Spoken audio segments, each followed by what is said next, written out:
An old post has resurfaced that may show us some inspiration for the upcoming DLC. And Pokemon's gonna drop a new announcement this week to celebrate the fact that we are over 1,000 Pokemon. Let's take a look. Cerebi.net is reporting on the fact that next week, coming up, there's a variety show called PokeDoko, which is gonna showcase a world premiere of a video to celebrate the fact that we're over 1,000 Pokemon. Number 1,000, of course, being Goldango, my boy Gabagool. And it said it's going to make you, quote, enjoy the games 100 times more. Now, I'll be real with you guys. This has me a little perplexed because when you look at these different shows that they have, these different like anime shows or these different kind of like news variety type shows that they do, generally any news coming out of them is going to be pretty insignificant. Sometimes they'll just show gameplay we've already seen or whatever it may be.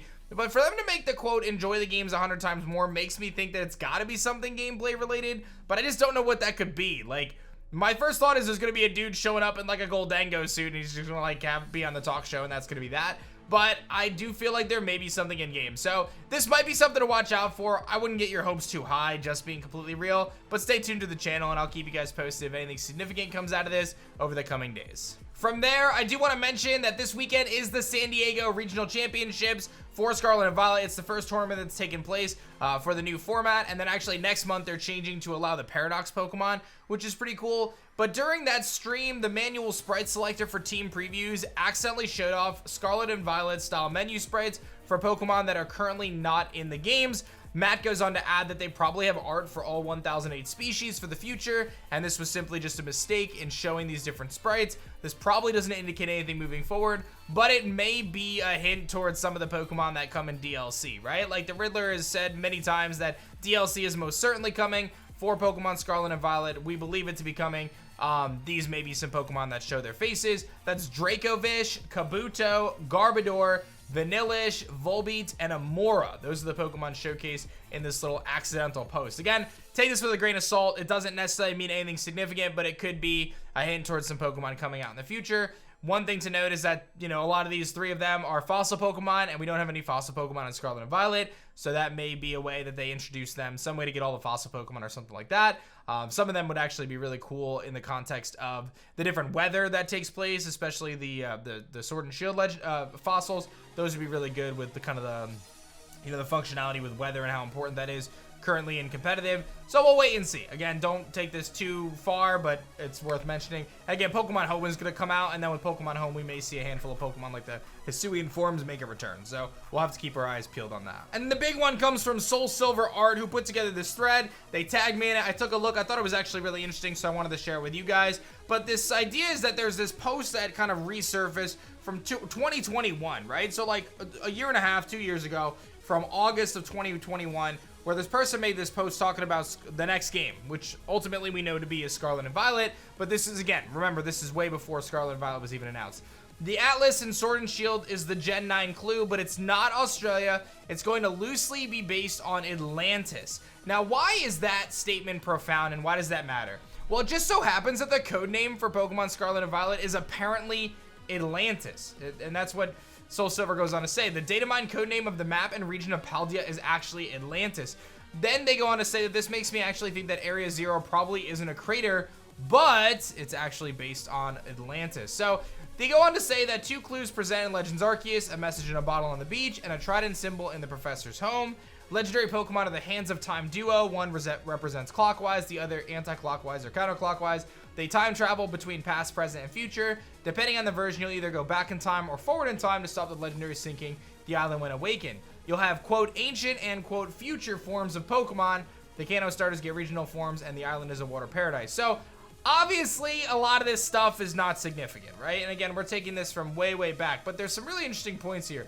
The call out to Atlantis, and that being relevant based on the information we have today. This idea of these 2 legendaries, one being a future legendary and one being a past legendary. And then probably the most important thing outside of the Atlantis connection is the ancient and future form. So it is possible that this idea did exist and then was changed or modified or whatever. As we know, the kind of story of the game is that the time traveling actually came from the professors and the time machine they built. So that's a whole different ball game there.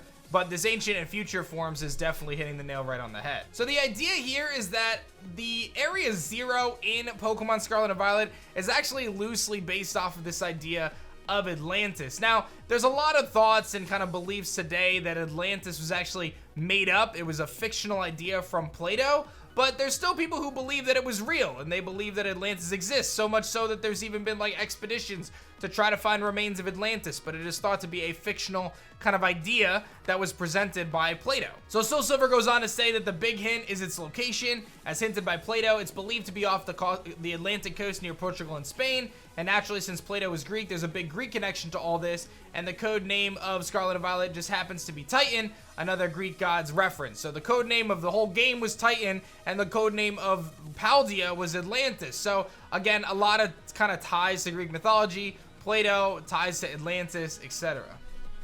And then the other thing that Soul Silver goes on to mention that I thought was really interesting is Koraidon and Miraidon's ability names are actually connected to this, especially Koraidon. Orichalcum is the metal of Atlantis. And you could also look into some other stuff that he posts about, like quarks and how that all pulls in, so I'll kind of summarize some of that. But Plato described Atlantis as flashing with the red light of Orichalcum. He wrote that the metal was mined in the mythical island and was used to cover the interior of Poseidon's temple. And of course, we know that we have that ability, Orichalcum, with Koraidon.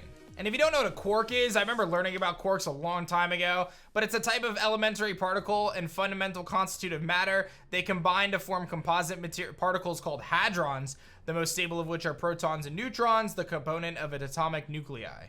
This goes a step further when you look into things like the Large Hadron Collider, a particle accelerator, which is at Nuclear Research Institute in Switzerland. They go and look at all this different energy, and they utilize this scientific stuff that is far beyond my knowledge and my experience to do all sorts of crazy stuff, like the discovery of Higgs boson, which again, this is definitely not my field of interest or any sort of understanding, if I'm just being completely frank. But nonetheless, I think the important takeaway here is that there was clearly some inspiration. I don't think you can deny that when you consider what we're looking at with the code names, right? Again, Sword and Shield codename Titan, which we know through the Riddler, and then Paldea codename Atlantis, and it's possible that Area Zero was really just that. So, I think that there's still some things to explore here, and there's a lot of thoughts that maybe this pulls in to the DLC, or maybe we're going to get more information about this in the DLC as we kind of dive into Area Zero, how all that came to be, what's the deal with Heath and this potential third book. We've talked about on the channel a lot of different things, a third academy,